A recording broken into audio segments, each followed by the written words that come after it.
All right, we're back. We're going to take a quick look at Thunderdick and see what he's got going for Week 8 with his matchup versus Breeze Nuts. He has been active on the trade market, shipped off Willis McGahee, who's out with a hand fracture for a week or two, and had to fill in a wide receiver position. So he picked up Jabbar Gaffney. Wise move, especially with his own Santana Moss out for 5 to 7 weeks. So savvy move. He was up against the corner, but I think he made out pretty well. Also picked up D'Angelo Williams, and you never know what happens with him. A lot of people say he's done, but he's also capable of big numbers any given week. So let's take a quick look up and down the lineup, and then we'll move on to his matchup against Breeze Nuts. So you look at the quarterback. He's got Cam Newton, who has there been a better rookie in the last 5 years? I can't think of any. So you look at Cam Newton against Minnesota.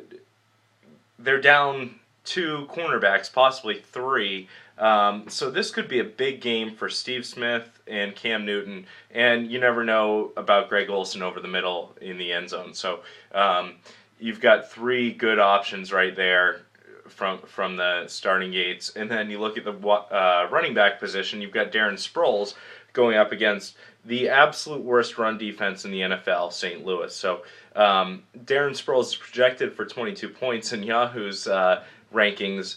It might be even uglier than that for St. Louis. So especially with Mark Ingram out. So we'll see what happens there.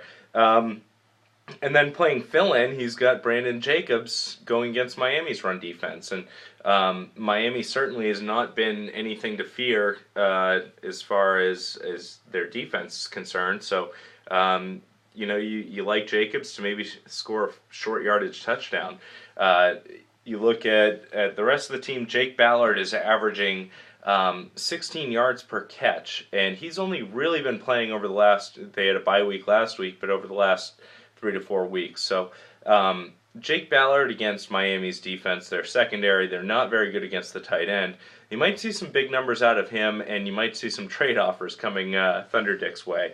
And then he's really Giants heavy and Carolina heavy this week. Not a bad thing with these matchups. And you've got the Giants defense against Miami, who really hasn't been able to put anything consistent together.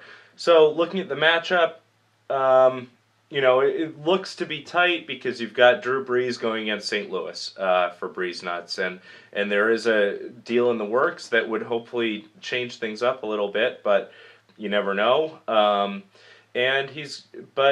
You look at the rest of the roster. You've got Brandon Marshall, who could be solid against the Giants' defense, not great secondary, and then you've got Daniel Thomas, a little bit injured, and DeMarco Murray coming off a huge game against a poor Philly run defense. So some opportunities for Breeze Nuts to sneak into a 4-4 spot, but I think you might see Thunderdick end up 6-2 and really be driving into the playoffs and possibly sneak into one of those bye week scenarios.